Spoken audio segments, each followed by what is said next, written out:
We appreciate this very much. I'm Ron Toller with the Brothers and Sisters Like These. Give you a little background on how we started. The program originally started by a primary care doctor at the VA. And after several classes, several members of the original classes decided that they wanted to take it private and include more than just Vietnam veterans. Steve Henderson, Michael Ireland, 2 or 3 of the others started this program. We're an all-volunteer organization. Our objective is to give veterans, and most are combat veterans, but not all, an opportunity to share their stories. We do writing classes, and all of these folks on the front row have been in the writing classes or are in them now with a couple of the folks that are here. And we do 8 sessions. They write their stories, and we try very hard to give them an opportunity, like tonight, to read their stories to the community. It gives them a great deal of support, and it helps them with things that they've been dealing with, in some cases, for over 50 years. So without further ado, I will start the program. Our first reader is Ted Minnick. Thank you, Ron.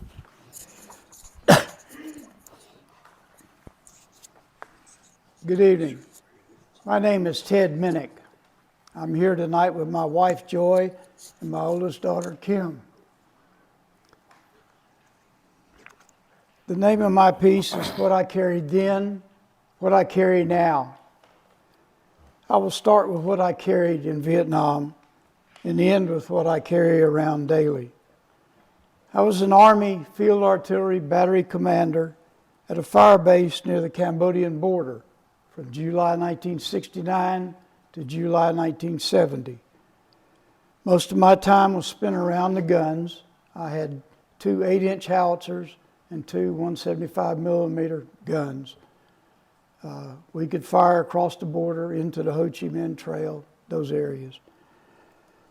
Most of my time was spent around the guns or in a bunker of some sort, either the Tactical Operations Center, TOC, or the Fire Direction Center, FDC, where the actual fire missions are calculated and info is sent to the guns.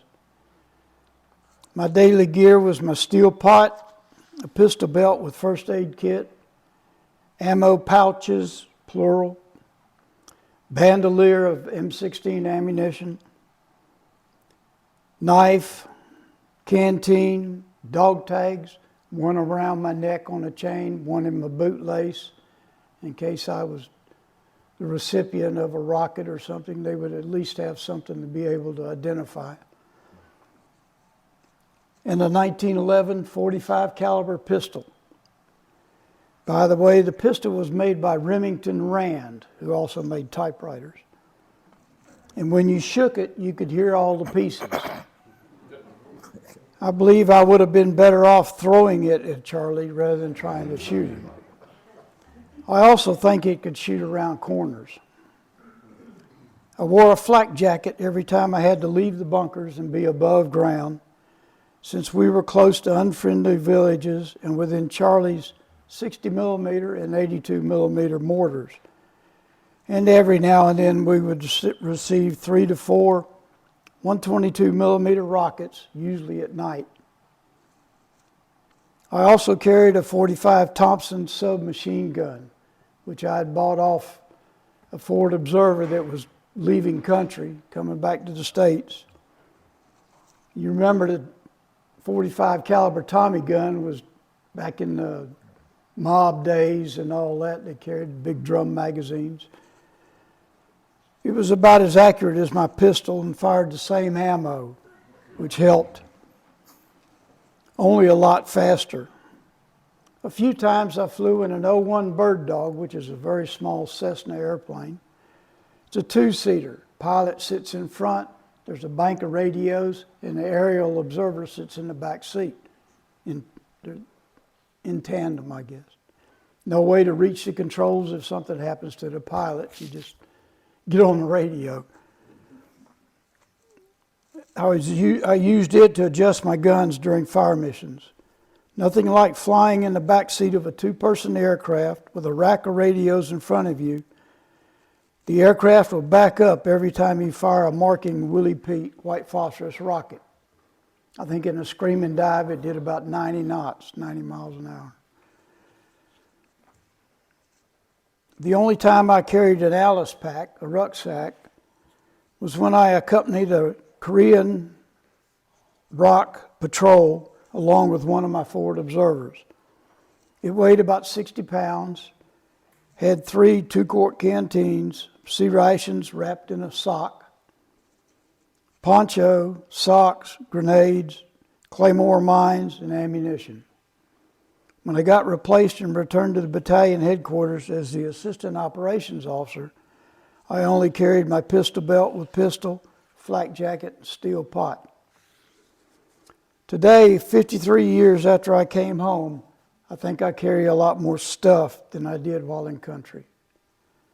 I still physically carry my P-38 can opener.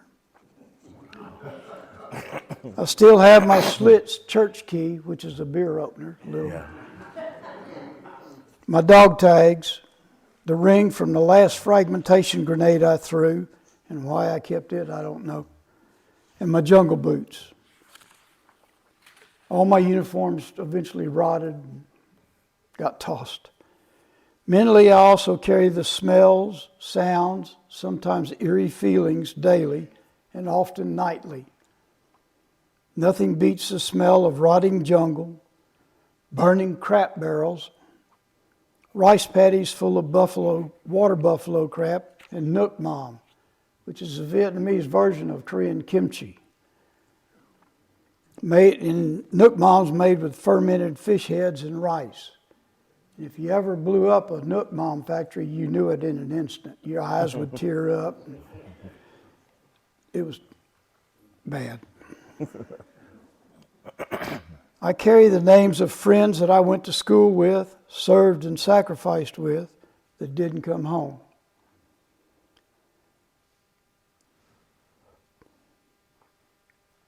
I carry what is now called survivor's guilt, but I call it why me and not them. I carry the guilt of bringing home a chemical from Agent Orange that will probably eventually kill me, but more importantly, probably cause my daughter Sarah's death. She passed in 2016 from MS. Agent Orange mutates the DNA, the genes, and MS is, we're hoping, is going to be tied to the Agent Orange list. I carry the images of dead people, destroyed villages, rice crops sprayed or burned. As someone once said, and I believe it was a Marine, war is hell, but combat's a son of a gun. But more than all that, I carry the pride of knowing that I served my country and accomplished the mission I was assigned to do. I am proud to stand alongside these veterans and say to all of them, welcome home. Thank you.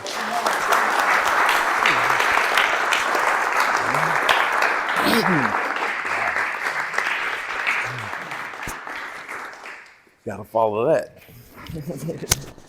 How you doing? I'm Roy Moore. I was in the United States Air Force from February 14th, 1984 to December 1992. I'll be reading 2 of my writings tonight, and I hope y'all enjoy them. My first one is Morning Sky, Night Sky.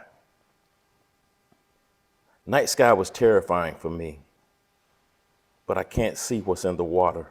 Who's out there? Why are the alarms going off?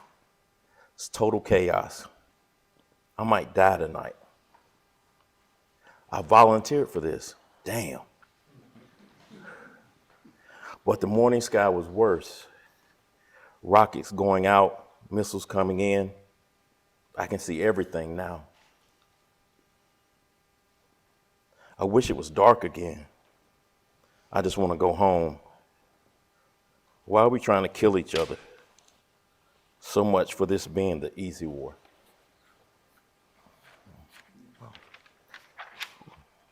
Next piece is Everything Changed When. I remember watching the movie Platoon at the Base Theater. Great movie, but it was just a movie. No one died for real. Wow, that's a great scene. Man, that guy is an asshole. My buddies I'm with, we're all young and dumb, don't have a clue about life or what we signed on for. The movie is over and the lights come up. All the old timers from Vietnam are crying. What the hell is that about? It wasn't that good of a movie. I don't get it. January 1991, it's on now. People are dying. There's a headless body at the front gate. Marines did a number on them. I'm glad they're on my side. Everything changed when I could realize why they cry.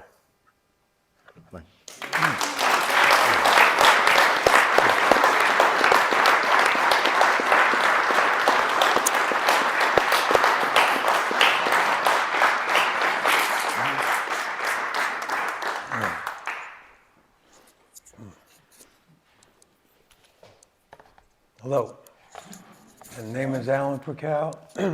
I live in this great town of Weaverville along with my wife, Joyce.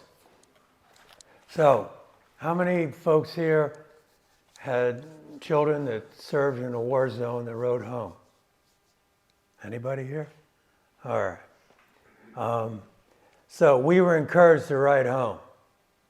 But most of us that did ride home didn't write much about what was going on, right? And of course, what was going on is what we carried home with us. So I think there was a prompt once about letters home from Vietnam. There's a memorial in New York City, if you ever get to New York City, on Wall Street. It's a glass memorial, and it was letters home from Vietnam. It's very powerful. And there's a book called Dear America, Letters Home from Vietnam, and also a documentary. So I decided that this letter could be written today that really couldn't have been written back then.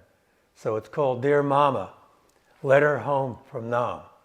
That's what we called it, Nam instead of Vietnam. So it's a letter that couldn't have been written then, but can be written today. Well, it seems like a long time ago I was back in the world.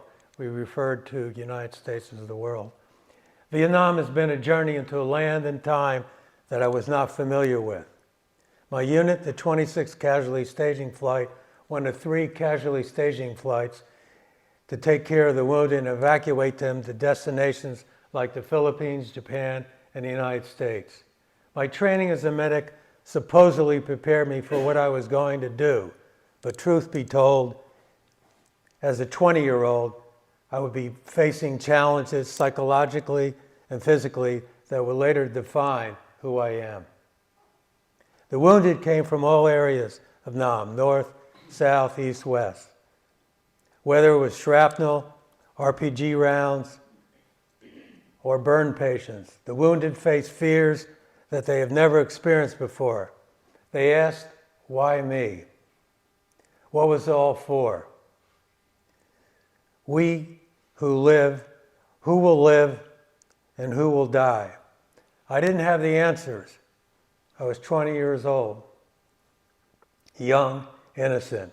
My job was to keep them alive, help them cope with their suffering, and be their initial beacon of light on their road to recovery. I do not remember their names, but I can see their faces and their wounds, especially the burn patients, the amputees, and those we kept alive on bird respirators. I noticed later in my tour, a change was happening. I couldn't put a finger on it. I found the young kid that went to Vietnam had lost his innocence and aged well beyond his years. The year in Vietnam, 1967 to 1968, taking care of those who bore in the battle, defined me for the rest of my life.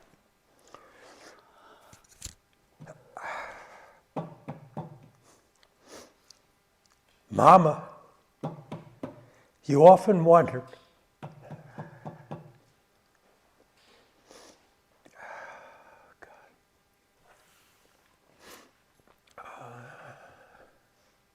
sometimes this is difficult. Sometimes the emotions come to the surface, but that's what it's all about. Mama, you often wonder what happened to me. I was unable to answer that question. All you saw was an angry man. On my journey through the last 55 years or so, I have discovered, like other Vietnam veterans, what was behind that emotion of anger, sadness, guilt, loss, and betrayal. Mama, I think I'm at peace now with my Vietnam. Rest in peace, your loving son, Alan.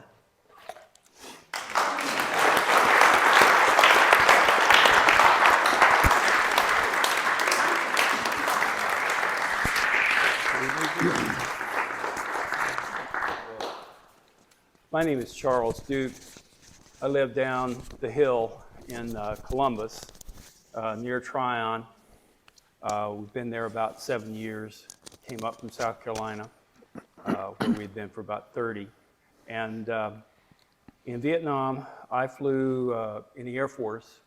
I was a pilot, and we flew fixed wing or gunships. Today, everybody knows that as a C-130.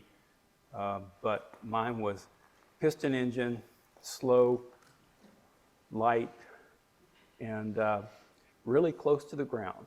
But we flew only at night. And I wanted to mention one last thing before I start my piece. I realize every time I'm with these gentlemen, something about what every person says touches me and reminds me of the things that I need to think about and work with. The early 1970s was a different time. American culture always evolves and shifts on a pendulum swing. Conservative to liberal, ethnocentric to worldview, polarized to unified. A dozen years of the Vietnam War pushed us away from equity, from an equitable draft policy, by creating privileged exclusions. Conflicts at home deepened, divided more, created, and the divisions in these attitudes toward the military and toward those who serve. To set the atmosphere for my story, I was there during the last year of the war. That would be 1972, January of 1973. I came home on leave for my wedding and then went back to Vietnam. That was for financial efficiency, you see, and that's another story. On the way home, on the way to my first post-Vietnam assignment after the ceasefire in 1973, my wife's highly educated civilian friends hardly looked at me during her going away gathering. After a lot of wine and beer, one fella admitted confidentially, they just don't want to ask her why she married somebody who went to war instead of going to Canada. I retreated into the background to avoid the conflicts with friends. Why join and go to war is an easy answer. Southerners at that time were overrepresented in the military. For us, respect for authority and obligation to serve were strong motivators for being there, along with that leftover image of glory from the war between the states. William Faulkner's description in Intruder in the Dust distilled these feelings into one great image. For every Southern boy, it's always within his reach to imagine it being 1 o'clock on an early July day in 1863. The guns are laid, the troops are lined up, the flags are out of their cases, ready to be unfurled, but it hasn't happened yet. And he can go back in his mind to the time before the war was lost, and he can have that moment for himself. He can go back in time in his mind to the time before the war was lost and have that moment to himself. By 1979, I was applying for a major promotion within my company, and the manager asked me, "Are you sure you can handle the corporate demand for precision? I mean, since you were in the Vietnam military." Losing the war made all of the former militaries seem incompetent. Society had gone from how can you fight in that war to how could you be the first to completely lose a war for America? I answered, well, when you're in it, you do your best. Somebody said the military's job is to go where no one should have to go, see what no one should have to see, and do what no one should have to do. Then if you're lucky, you get to go home. He just smirked, but I got the job. Hush, honey, don't say anything to Uncle Charlie about Vietnam, chastised my sister-in-law when my niece asked me about a new war movie that was being shown.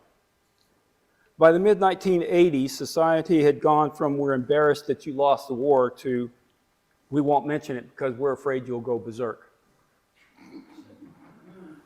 I retreated again into myself, not wanting to create any conflict in the family. I didn't know you were in the military, smiled just about everybody after the first 100-hour war in Iraq. It restored some of the public's confidence in the military. News coverage of the bad parts of the conflict reminded me of the destruction that we meted out in the jungles. I don't know why we were there or what good it did, I admitted to some guys in a college town bar in the mid-1990s. They truly wanted to understand. One of the history experts there said, well, have you read McNamara's book? The old codger really gutted U.S. decision-making. So I read the book. I watched the multi-hour television specials interviewing him. And I told my wife, now I see more of the reasons and more of the fallacies. She observed, it's been 20 years. Nobody in the public cares. All I could say was, I care. Thank you for your service, say just the people around us today as they quickly smile, turn away. 20 years of desert wars have raised awareness and appreciation. And again, after a few beers in another college bar, I was a teacher. A psych expert surmised they have no way to understand what veterans have been through, so they just run away from their own deficiency. I said, yeah, but I have the experience, and I don't want to make vets talk about it either. Then I was doing a Veterans Day program and found this approach that one might use to express appreciation. Thank you, 2 words, 8 letters. We say it all the time without thinking, so where is the power and where is the emotion? When do 2 words earn their stripes as true gratitude and appreciation? It happens when you look into someone's eyes, when we remember that we said what we said and to whom we said it because we meant it. It happens when we don't plan it, we're not prepared for it, but we're driven to say it. When we let our hearts speak. Maybe we could say, I don't know how you did what you did, but you had to do it. And I thank you for your sacrifice.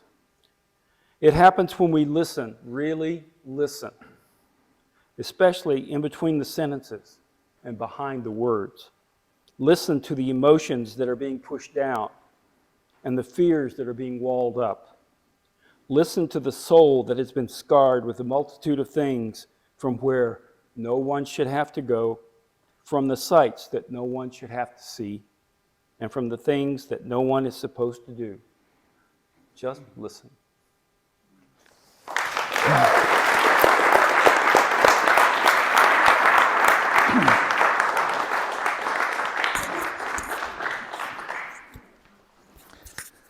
Hello, everybody. My name is Dean Little. I was a medic in Vietnam at an evacuation hospital and sometimes with the Marine team. After the war, I went to Duke and became a PA and worked at our Charles George VA for 30 plus years, taking care of my brothers and sisters. My piece tonight is What I Carried. Each time after, I tossed into a pile, blood-stiff fatigue pants, plated like armor, red splotch fatigue jacket, in memory, the still echoing screams. I would leave them behind as possible in the morning. Thumping like war drums, artillery fire continues from the night. War knows not sleep nor rest.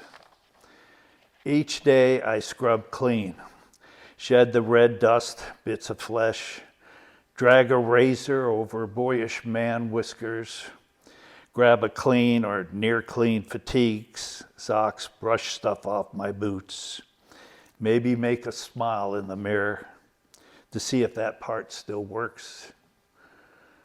First, the team assembles, reports given on our charges, new, recovering, the dead. I walk to start my assignments, strap on stainless steel tools, carry trays of needles for blood draws, IVs, carry tubes for insertion, sometimes carry restraints for the delirious or mad, carrying away the sadness or lost hope in their eyes.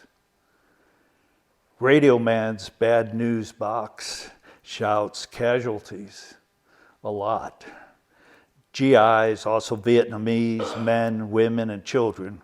We treat civilians also to win the hearts and minds.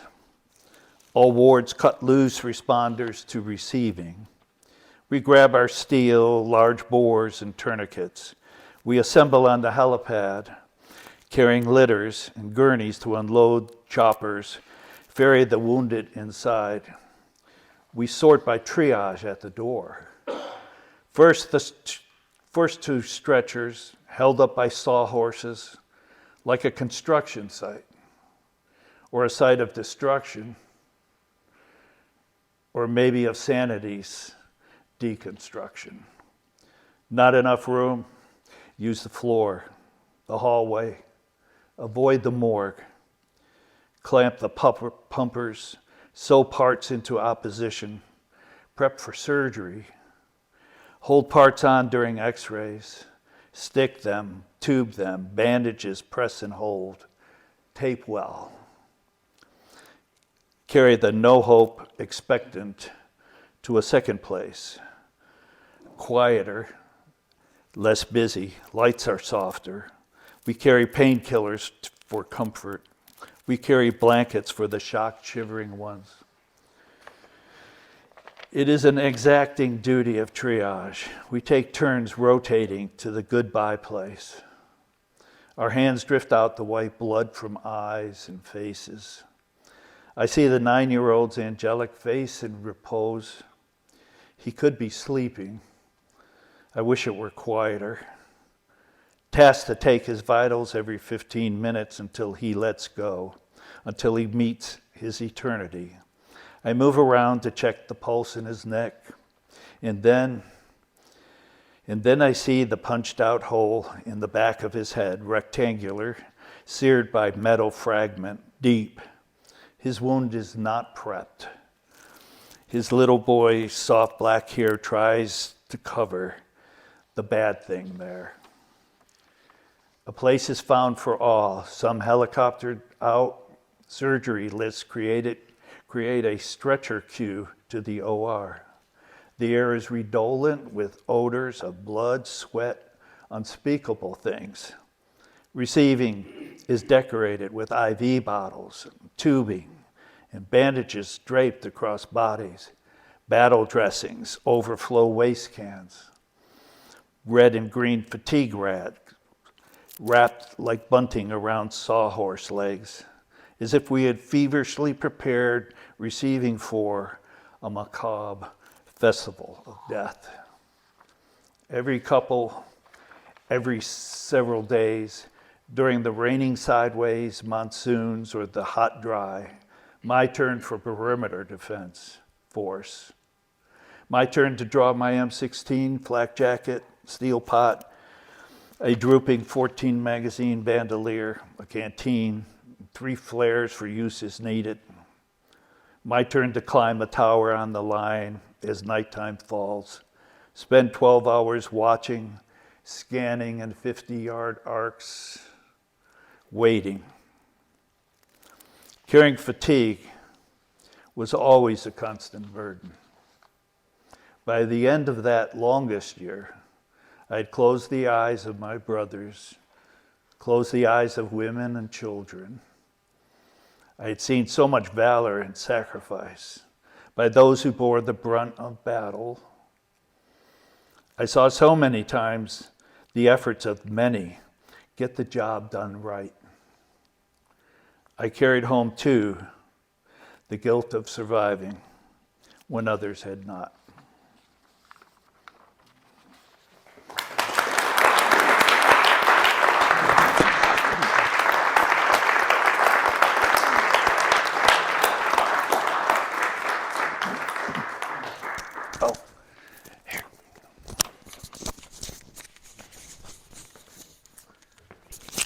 Good evening.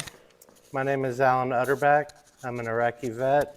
I was in the United States Army from 2003 to 2008 as a cook and got 2 free trips to Iraq.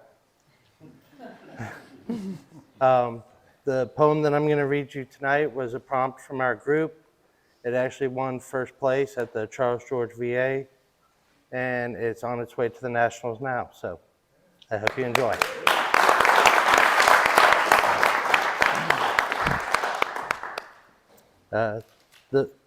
The poem is called What Saves Us? What saves us? I do not know. It might be as individual as everyone seems to be. Peel off for a revealing. The child who knows no fear nor hate, just a new clean slate. Information obtained through senses during days. Is it in pencil and paper, erasable? Or is it a stone tablet, etched forever? The child grows into a man, making choices based on, I don't know. What saves us is an unanswerable question. Thank you.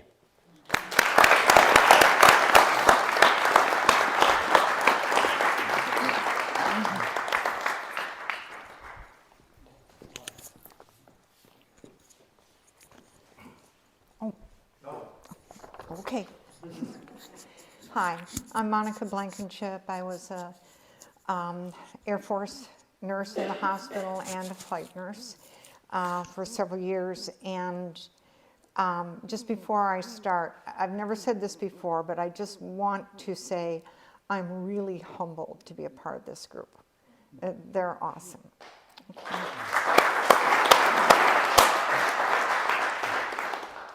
The piece that I'm reading is entitled Mission. August 2021.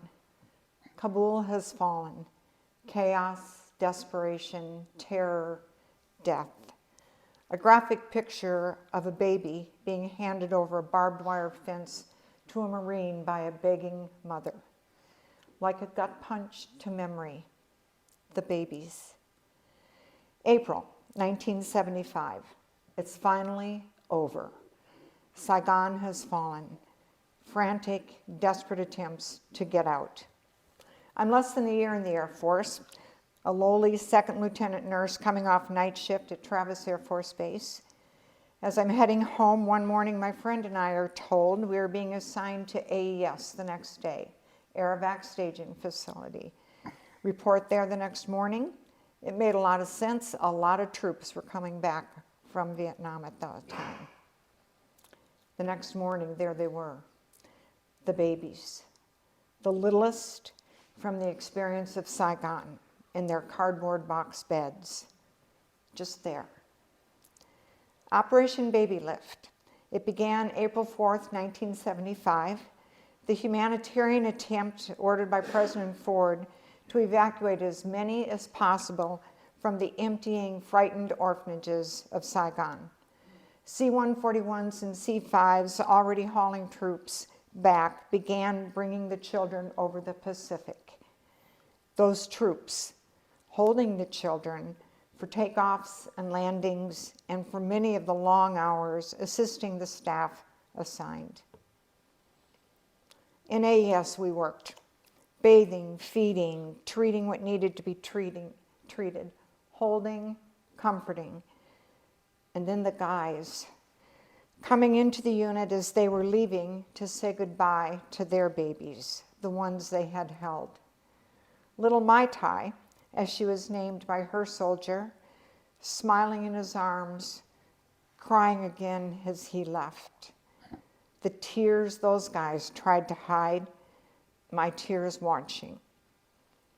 Scenes locked in memory, the children not AP photos, but in my arms. There were many flights in those crazy days of Operation Baby Lift, each with their own story. Over 2,000 orphans were rescued and eventually found homes.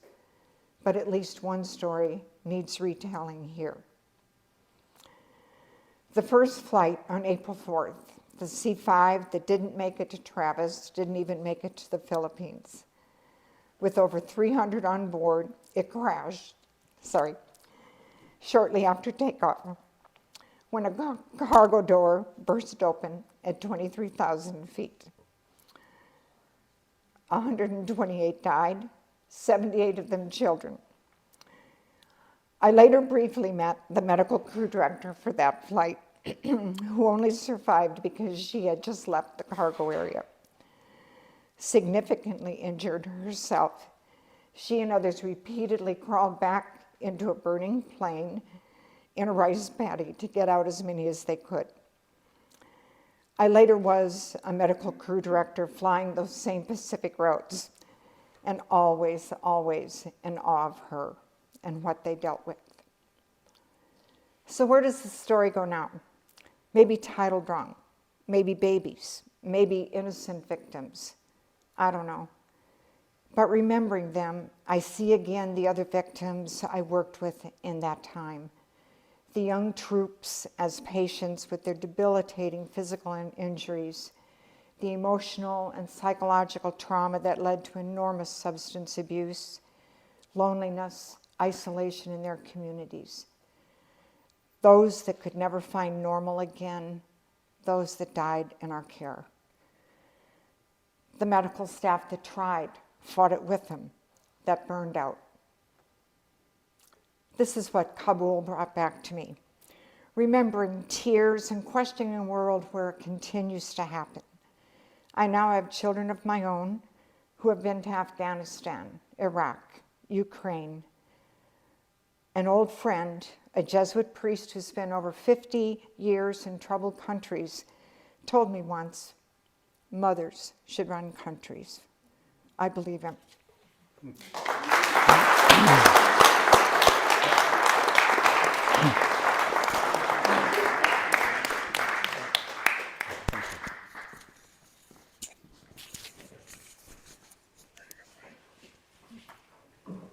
Whoa.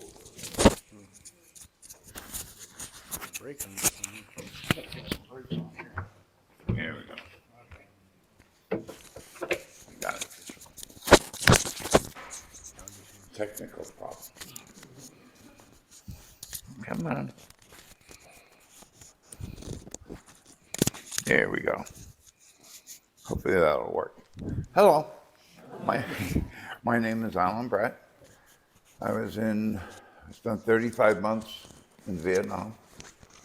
Part of it as a grunt, as they call them, infantryman, and then recon for the last year, almost 2 years. What I'm going to talk about today is guilt. I was reassigned to battalion headquarters after re-enlisting. It was a setting and as part of the battalion recon unit. I was called to report to the TOC, Tactical Operations Center, where there was a briefing on a mission. There was a company under heavy fire by the Parrots Peak. I had been there about a month or so earlier with my old company. We would be choppered out and put down about a click or so east of where the company was. The team was to approach the company from the east and engage any enemy we encountered. We were told that there was another team approaching from the north and a third company coming from the south. The company would be there the last to arrive. Back to the hooch, I informed the team of the mission, grabbed our gear, and went to the chopper pad. The battalion medic was waiting, and we got into the chopper, and that was waiting for us. The flight was short, and we were put down in a small clearing.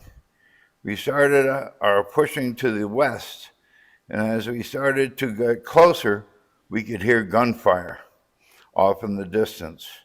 I was surprised that they hadn't run into any enemy yet, but soon that was going to change. We were hoping to surprise the enemy and be able to engage them from the rear as they moved towards the company under fire. We got pinned down, and as we were moving in and had to fight our way out to keep moving to get to the company. At first, we hearing more fighting and the sounds of guns fire. We were getting louder. We were less than a click away when the gunfire started to decrease, then stop. We only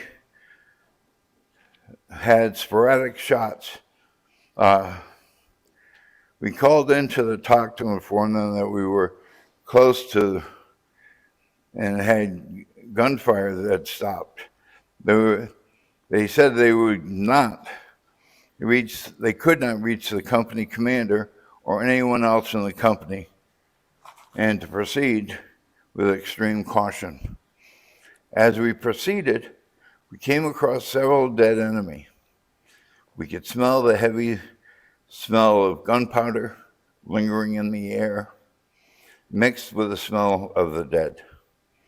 We were hyper-vigilant, looking for any sign of an ambush or the enemy. Shortly, we came across our first American dead. They hadn't had their weapons or ammo. We thought this was strange. We approached the Parrots Peak and came on the trail from the southeast and where the main body of the company was supposed to be. We knew that the other team was approaching from the north. They had started to see other dead, both NVA and Americans. We talked on the radio, giving each other our positions so we wouldn't fire on each other. As our team got to the Parrots Peak, which was an outcropping in the river, we started to see more Americans lying all over the clearing. We started to check each soldier. We did find some Americans severely wounded and unconscious, and a lot of dead. As we were checking the dead, looking for anyone that might be alive, I started to notice something of the dead were people that I served with in my previous company. We came across the field first and the company commander from my old company, both dead. All the ammo and weapons were gone. Our medics started attending to the wounded as we had hooked up with the other team and started to clear the area. In the clearing under the trees and bushes, we found a camp, a rest area for the MVA with hammocks, cook fires, and tables.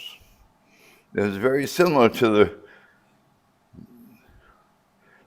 the area that we had come across that had been destroyed 7 months earlier on a different mission that was in the same area. We were there before. We had destroyed the area, now was rebuilt. The other team had found a cache of weapons, mortars, rockets, and a lot of ammunition. By now, the third company had come in from the south, standing to arrive. They were going to take over the area and finish the job that we had started. As we went back to a clearing where we were going to be picked up, I started to think about those dead and wounded that I had known. For the company I had just left, I fought back. The flight back to the battalion wasn't very long, and the team was very quiet. We learned that I had to return to the TOC for a debriefing. Then, this is where I found out that the company was up against a reinforced company of NVA, and the company was outnumbered 2 or 3 to 1. I returned to the hooch and debriefed the team. When we returned to cleaning our equipment and weapons, we all were going over what we had witnessed and how horrible it was.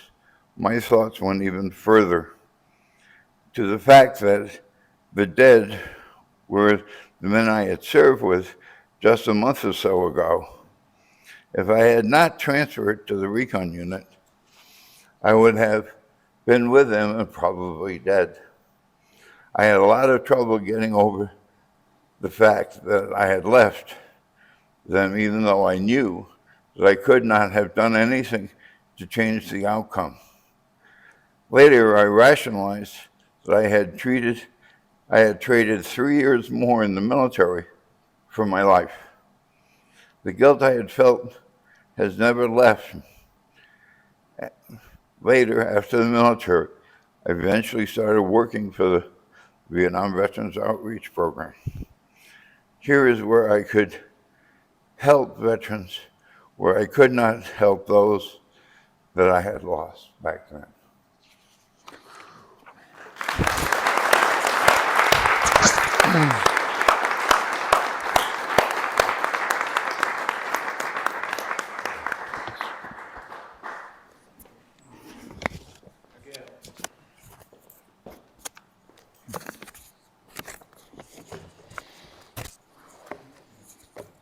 Hi, all. I'm Mike Smith.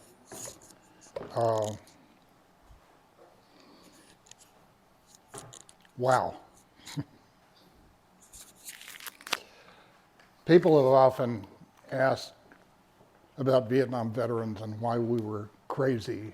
I think one of you mentioned in the 80s we were seen as crazed Vietnam vets. Well, flashbacks and intrusive thoughts are part of post-traumatic stress. This is not a Hollywood version. This is real. The title of my story is The Price of a Kindness. Sylvia handed me the cell phone with our veterinarian on the line. Hey, Matt, I said. I think it's a German Shepherd. Looks pretty well cared for. Okay, Mike, he said. See if you can find an entry wound. I haven't seen anything yet. Can you move him? Well, I said, he was pretty terrified when I got here, but he's settled down some. Let me see. I pushed gently on his shoulder, and the dog rolled onto his side. As he did, The loose skin on his chest moved up, and I saw the small hole in the beautiful brown and black coat of a dog with the long nose and proud ears of his breed. Found it, Matt. Entry wound on his lower chest. Looks like a .22 round. Okay, Matt replied. Now check for bleeding. I checked. There's blood in his nose, Matt. That's it, Mike. All I can do is put him out of his misery. I kept my hand on the dog's neck, stroking. When I pulled it away, he looked up at me and whimpered. I put my hand on him again. Matt, bringing him to you will put him through another hour of hell. I'll do it here. All right, Matt replied. If anyone objects, you can refer them to me. I handed the phone back to a hovering Sylvia. Mike, I'm sorry, she said. I can't do it. It's okay, I replied. I talked to the dog and stroked his ears some, telling him about chasing balls and chewing on bones. Sylvia walked back toward the car and away from it. I told the dog everything would be okay. I pulled the trigger. The next day I rested. I sat on my top patio step overlooking the creek and I rested. I watched the deer come to the creek, saw the leaves on the river. Saw the leaves on the trees, the green tree line. I watched the slow progression of clouds across the sky, saw a glint of sun from a high-flying jet, the flash of light from their canopies as they rolled into dives, steep and fast. It seemed impossible that they could pull out of it, but they did, and a swath of jungle would go up in napalm flames beneath them. Then I looked at the trees. I spent almost a week resting.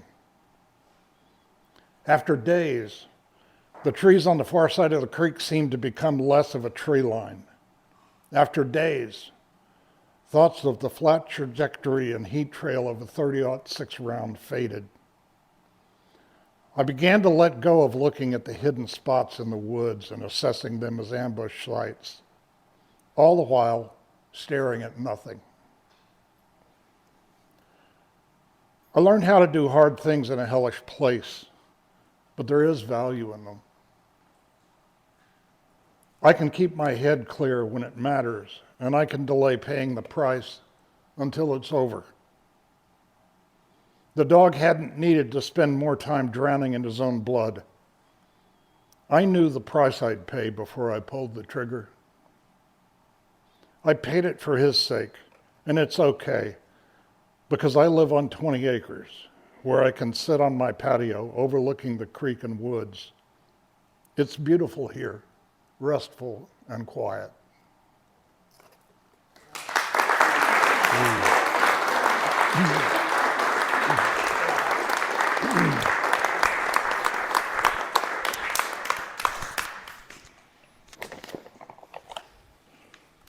I got to up my game.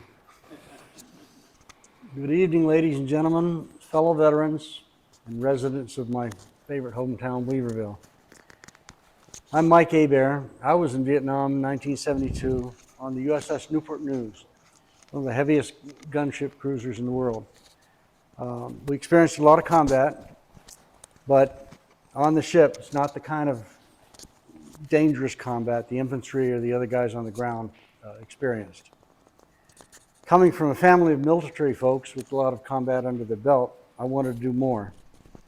A couple of years later, I completed SEAL training as a naval officer. But by then, it was too late to go back to Vietnam. It's a shame. That's what I wanted to do, partially because of what I'd seen there before.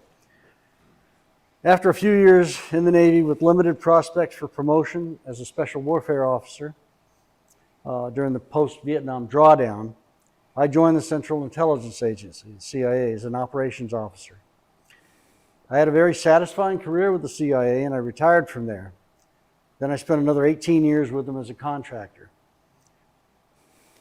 That career took me to more than 80 countries, and I speak or have spoken over a dozen languages. As a CIA officer and a contractor, I've spent much more time in war zones than I did in the Navy, as well as other conflict zones. I developed a specialty in counterterrorism, became a certified trainer, which provided me with several contract options. I was close to having 50 years of federal government service until the residual effects of Agent Orange sidelined me. I live here in Weaverville with my wife and my mother. My affiliation with this group, brothers and sisters like these, has had a very positive effect on my writing and my reflections on my career. I have a memoir coming out next year with my story. This is a short story here, which applies to the military and life in general. Fear and anxiety. Fear is running out of the woods because a bear is chasing you. Anxiety is avoiding the woods because there may be bears in there. When I was younger, I had neither fear nor anxiety. As a SEAL, and even before that in college, I did things like rock climbing, parachuting, jumping out of helicopters, swimming or diving in all kinds of iffy waters, even locking out of submarines, which involves going into a tiny chamber, flooding it with water, and swimming out in the ocean. I've swum out and climbed up on icebergs, ridden motorcycles in tricky conditions, probably faster than I should have. I had to climb out on a narrow ledge on the 25th floor of an apartment building. Don't ask why. One of my specialties in the SEALs was under ice diving and demolition. And I taught the Royal Canadian Mounted Police how to conduct under ice searches for 2 years.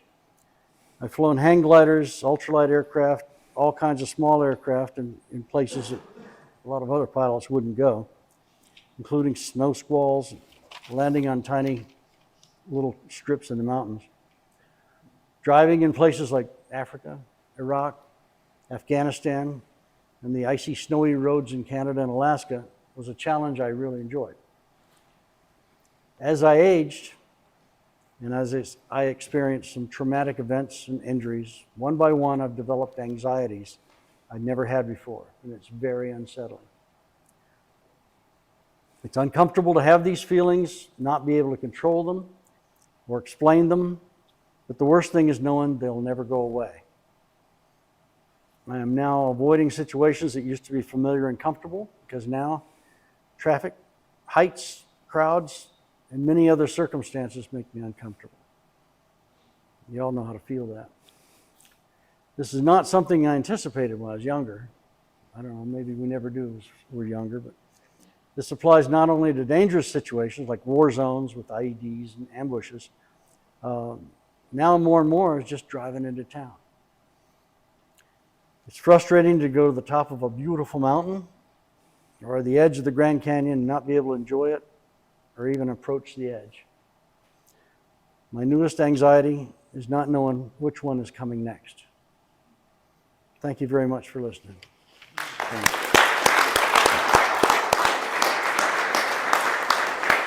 You got it. Thank you. It's a very beautiful place here, and we're so glad to be here.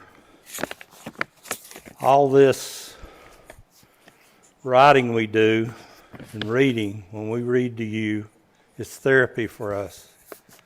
Most of the people that read tonight suffer with PTS, mild TBI, or both, or some kind of trauma. But being able to read really helps us. At this time, I would like to ask all the veterans in this room, including the B-52 pilot I met at dinner tonight at Twisted Laurel, as well as anyone else or anybody. Stacy Lissenberger's here tonight. She writes, reads with us. and does a lot of hard work at the VA.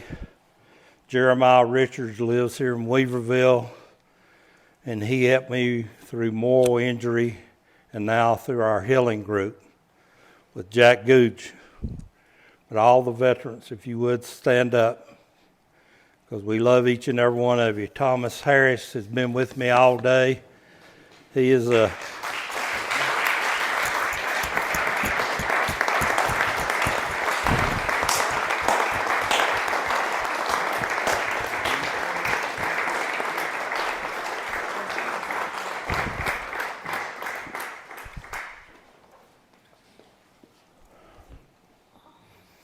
Some of us went to Appalachian State University today. Thomas Harris was there. He read. Thomas is a West Point graduate and an Afghan vet. And he's one of our new members. Roy is one of our new members. Roy and I do yoga together, and we love it.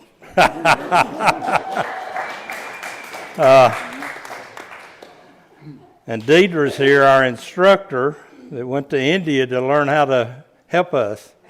And Kendall danced for us tonight. Roy and I have danced together at the Wortham downtown Asheville and across the state of North Carolina. And Roy came here from Cary, North Carolina, or I guess Raleigh, just to see this tonight.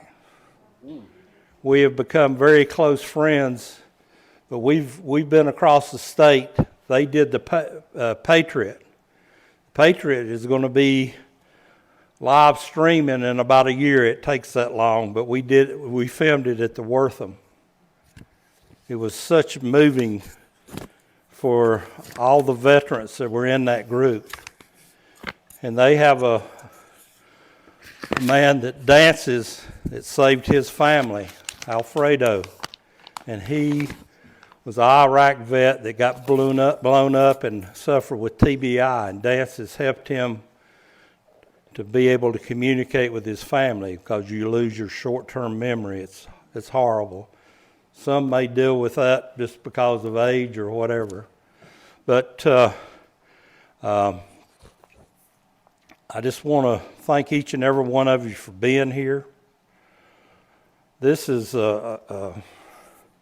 such a joy for us. But we did speak and read a few of us in here to a bunch of 18-year-olds, their first semester with Joseph Bionte, the state poet laureate. He was our first teacher.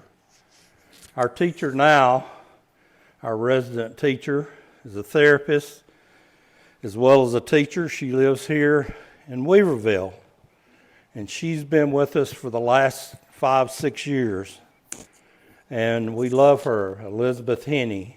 If you have a veteran at home that deals with any of the things that veterans deal with, you need to read her book, The Honor Is Mine, by Elizabeth Henney. And she just lives right down the road here. And we love her. She has done so much for us. We have actually had a veteran to have a flashback in the class, but she knew what to do. And so it's been such a journey. I started this Vision Quest 7.5 years ago, and the North Carolina Arts Council fell in love with us, and they took us to Jacksonville, North Carolina. And that's where we came up with this idea about incorporating and doing like the VA does with Jeremiah's program, moral injury, where we mix Iraq, Afghan, Desert Storm, and Vietnam-era vets. And it works so wonderfully. And Stacy Lissenberger back there, a few years ago, we were called Brothers Like These. And we got both books back there. One's Brothers Like These, a bunch of old guys, Vietnam era. And then we got Brothers and Sisters, and it's the greatest book of all times. because the ladies write better than we do. But I will say this. I went to Stacy and I said, some of our old guys, they're kind of apprehensive about letting the women in our group. You know, this is the men's group. So Stacy, being the trooper she is, she was a major in Iraq, and we've got pictures of her sitting in Hussein's chair, golden chair.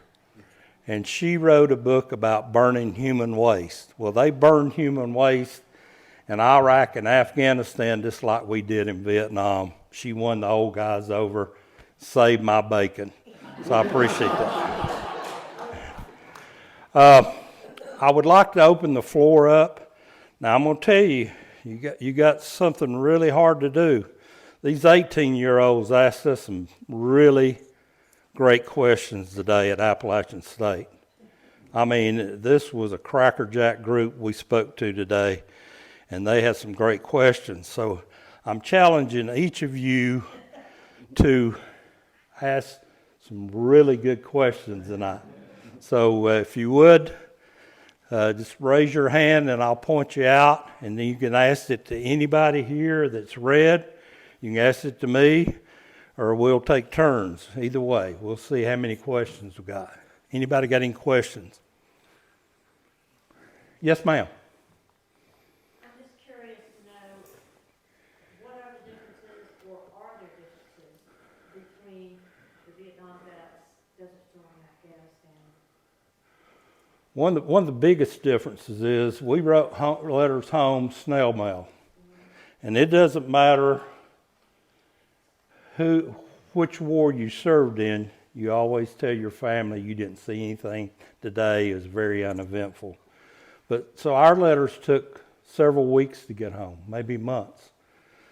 And our letters coming from home, because always our kinfolk sent us Kool-Aid because the water was so horrible, because we had to use Halogen tablets in it. But these young people like Thomas and Stacy, they went out and battled during the day or the afternoon or at night, and then they come home and looked at their people in their household on Skype or talked to them on the telephone. And that's, to me, has to be more difficult. But it's hard either way, you know. So, you know, that was one of the biggest differences. Roy, you got any different you would think? Well, Desert Storm, initially right before we started the conflict, they cut the phones off. And we were supposed to still write letters. And, but they stopped the mail also. But then after about the third week, I guess, phones were back on and the mail was coming through. And I know a couple of times went through some mislookaps. And then, you know, an hour or two later, I was talking to my wife. We got to watch CNN. Oh, yeah. Sometimes, you know, that was educational. I was at a classified location, and you know, at Shakisa Air Base, somebody asked a question that was classified. Yeah. And they said, oh, how come the air base in Shakisa Air Base hasn't been hit? And we're sitting there watching that, and we're like, man, technology's going too far. I mean, we're sitting there, we hadn't hit. And 2 hours later, they tore us a new one. And it was on CNN. And it was like, just couldn't believe it. So, I can't even imagine going to Skype. Thank you, Roy. Yes, Ted. We did have, in Vietnam, we did have what's called Mars station, military affiliate radio station. And you went, they were usually at an airfield base. Our closest one was 100APPLE Air Base on the coast. And you drove over there, and of course, like in combat gear, you got on a ledger, put your name, and where you were calling. And what they did is the military would bounce a signal from that station to a ham operator somewhere in the States. Ham operator would pick the signal up and transfer the call by landline to where you were calling. My wife and daughter were living in Valdosta, Georgia. And I called one night, and it was like I had to wait about 2 hours, and the line, made the call and it touched down in Arizona. And I don't know if you remember seeing Gary Goldwater, but he was a big ham radio operator. He picked the call up. He and I talked for about 10 minutes. And I'm in the military, I'm used to saying what I have to say and then say over. So he knows that I'm finished talking and he can talk. He says over. And then he patched the phone by landline to Valdosta to Joy. And I said what I had to say and said over. He flipped the switch to relay and it went to her. She said something and blank air. I mean, it dead space. He said, ma'am, you have to say over. Before I could flip the switch to send it to her. But we talked for, I don't know, 15 or 20 minutes. I did make one other call and she wasn't home. You never knew when you could make a call, but at least you had that available. You didn't have laptops and Skype and all that. Mail took about 3 weeks to get to where we were. Once a week they'd bring a helicopter in with a sling load of orange bags that had mail in them, and they dropped it off. These guys would sort through and find it. You could get cookies. About 3 weeks old, they were smashed and all beat up, but you shared, so everybody got a little crumb of a cookie. That's how we operated and how we communicated with them. Thank you, Ted. Well, as you can see, the Army had money and all these people. But you got all these Air Force guys here and Navy guys. I think it's the first time we've not had the real branch of service, Marine Corps. But I will tell you this. I'm kidding, definitely, because I love everybody. Everybody is sitting up here. We've been through a lot together. But I will tell you this. We took hand-me-downs from the Navy, and we never got any of that. And I sit up in the DMZ for 3 weeks out in the jungle, and it wasn't fun. And when we took body counts, we killed Red Chinese and Russians. So you folks at home didn't hear anything, and you don't hear it. You didn't hear about Iraq or Afghanistan and what they went through. You hear what people want you to hear. But it was hard on everybody, but especially hard on the families, you know. And so, another question before I get off on something else. Any other questions? Yes, ma'am. I want to say something, Steve. Okay. I know all the people here have no idea where the spouses and how they took the information. This group has made it available for y'all to talk about things that you would never think about telling family or spouses or whatever. There have been many circumstances when I found out things that Ted, of where he was, like in a helicopter above the water in Cambodia, that he was supposed to be in an artillery base and, you know, not flying around. Right. But this group has just been a blessing to, I know, to all of you. And to the spouses that Right. live with these people. Thank you, Joy. Yes, ma'am. I just, as a mama of a young man who's going for his MEPS on Monday to join the Army, just wonder this incredible hive of amazing humans. Like, what advice do you have for mama? Like, I'm worried, you know? Well, I think you can actually follow his platoon online, and I'd recommend you do that. When my son went in the Marine Corps, I got to follow it online, where he was at, what he was doing, and every once in a while they would post a picture, and he was at Paris Island, same deal. And So you want to get involved. You want to join the mothers group because you want to know what's happening. And they keep you pretty informed. And definitely go to his graduation, because that is one of the greatest things you ever see in your life. If you've never seen a graduation, I know some services, I was stunned. The guy told me that all services don't do the graduation and boot camp, but there's one every Friday at Paris Island, South Carolina, and San Diego. And it is beautiful. And you get to meet their drill instructors, these crazy guys. So, but you're going to be very proud when he calls you ma'am first time you see him. And I'm telling you, you should be proud that he's doing this. And I don't know what his job's going to be, and I don't need to know. That's none of my business. But I hope he's got a great job, and I hope he learns a trade that he can carry on, or he gets to travel and really enjoy it. You know, that's the thing. Everybody thinks there's a very small percentage that actually sees combat in the military. So when these folks get all tore up because their child's going, you know. So just, you know, pray for him, but you will see a big difference, and I think you'll see him grow up a lot. And that's good for anybody.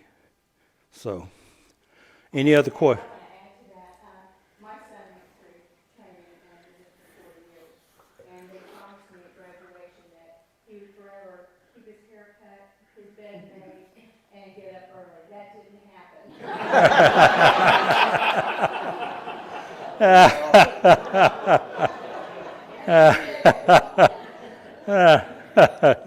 I want to thank you as a daughter of a World War II veteran who served under Patton in the 3rd Army, 67th Infantry.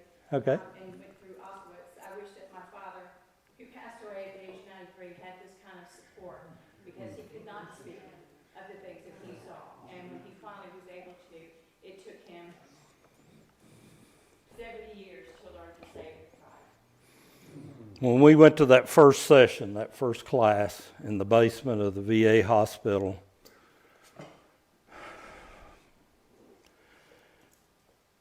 none of us thought we could write.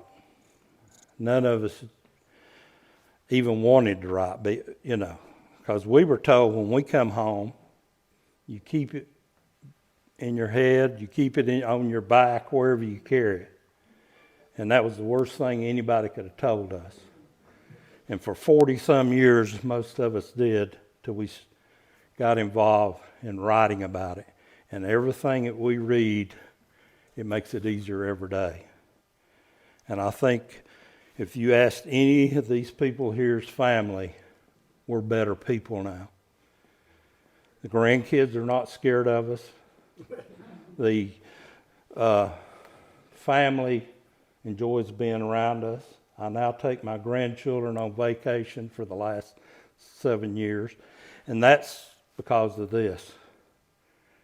And I'm not looking for something to happen so I can't enjoy it myself, because that is the problem with our veterans, is we're always vigilant and looking for something to happen, and we're always worried that the child's going to fall or something, they're going to be gone from us. And so, not anymore. We enjoy it. And they notice that. And you're not the odd person sitting in the corner anymore. So that's good. Any other questions? I do tell you our books are back there. We work on donations. Our classes are quite costly, but they're worth it. We have hired a resident writer in Wilmington, North Carolina, Worth Parker. He is a MRSOC Marine Raider. I don't know whether any of you know what that is. I'm sure you do. But he is the best of the best in the Marine Corps. And he served 27 years. He's written a book, and he's going to start teaching the class down there. But the greatest thing is he showed the Department of the Navy what we're doing. And the Department of Navy asked Elizabeth Henney if she would change it to a 5-week course so they could give it to their active duty getting ready to retire, which is mostly Iraq, Afghan vets that are mustering out. So this is a big thing. And so we're going to offer the same thing to the Army, but we are going to have classes, hopefully someday in the federal Fort Bragg area as well as Camp Lejeune. But he is doing classes now for the Department of the Navy, and he's going to do one for us. It may be a Zoom class, so if there's anybody or B-52 pilot interested, please see me, because I'd like to get you on the list. And that's any of you that are veterans in here, we would love for you to sign up. We got a class going on right now, and it's full, and we got some great people in it. You know, one of them read here tonight, and he hasn't finished the class. 2 of them read here tonight. Yeah, two read here tonight. I do want to mention somebody else in the audience, Joanne Nager. Joanne, if you're a veteran and you've never been on the honor flight, Joanne can get you signed up tonight. And I'm telling you, I went 5 flights ago as a participant, and it impressed me so much. For the last 4 flights, I have went as a guardian. And if you want to do something that makes you proud and gets to see, I mean, in about 16 hours, you see a change in these veterans. We had a man that was on our flight just this month. His bucket list was to see his friend's name on the wall, Vietnam wall. A week later, he died. But he was a Native American, and he had a Native American as his guardian, one of the greatest men I've ever met.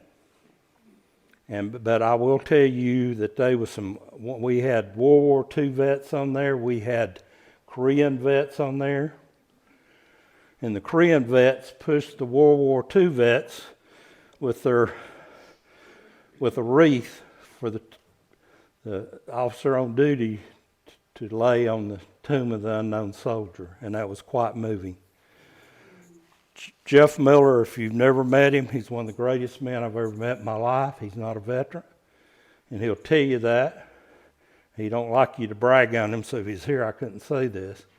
But he started he started the honor flight in Florida. He moved here, and he brought it with him. But the flight here is very special, because the flight here, when we get to the Lincoln Monument, there's a ceremony like no other. And we have these 4-star generals coming and talking with us and handing out coins. And it's just quite moving. And we go to the World War II monument, Vietnam, and the new Korean monument. If you haven't been there in a while, it is fabulous. And then we go to the tomb of the unknown soldier. And when the officer comes out and brings the next century, he clicks his heels, because he knows the Blue Ridge Honor Flight is there to salute us.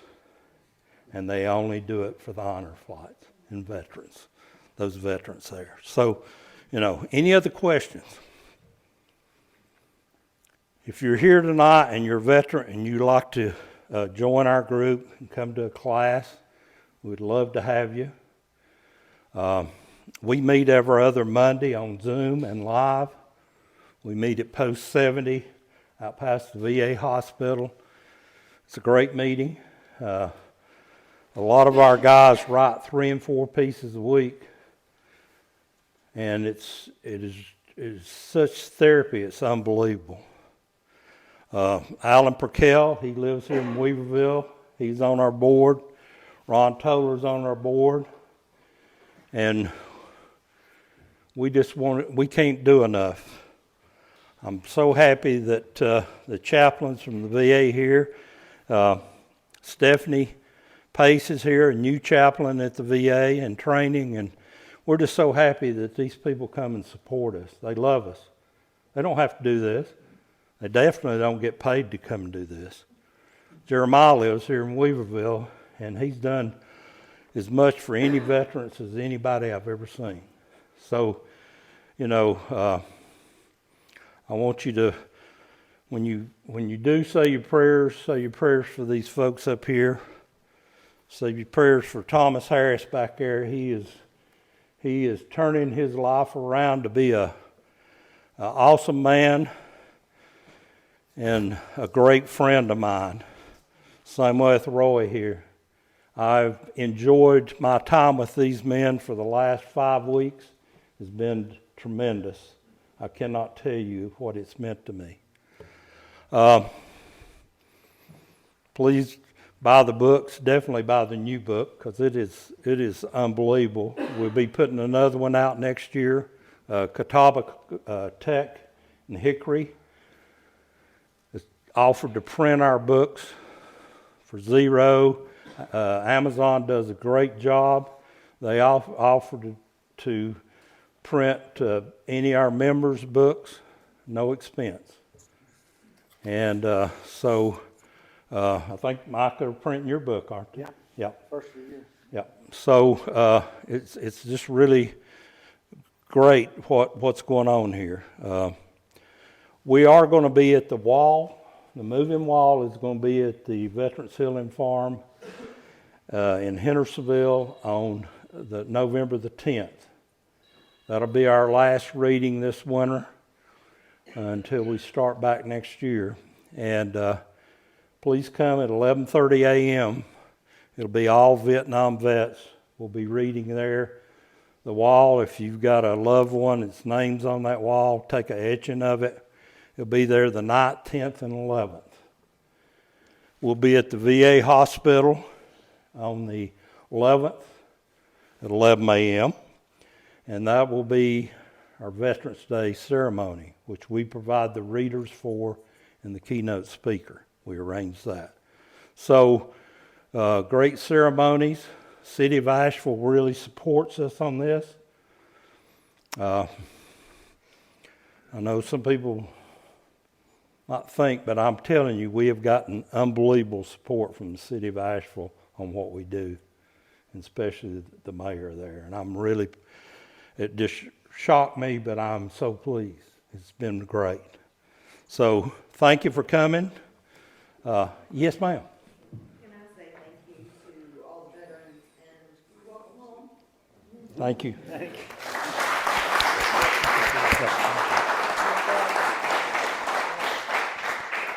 Part of the mission of the Weaverville Center for Creative and Healthy Living, or WICL, as we call ourselves, is that we always put out an appreciation basket. So those of you who would like to show your appreciation, all this money will go to the organization. None of it comes back to our WICL organization. That is not our mission. So again, please be generous if you can. I would like to make this an annual event. If you would like, I would love to meet again. Our mission is to have neighbors reach out to neighbors. This has been an incredible experience. I promise you next year I will start, we will start earlier. So we can get this publicized and we can get a much bigger crowd here next year. But this was incredible. Thank you everyone, so very much, all of you, and for everyone attending. This was a great evening and very cathartic. So thank you very much. All right, you too.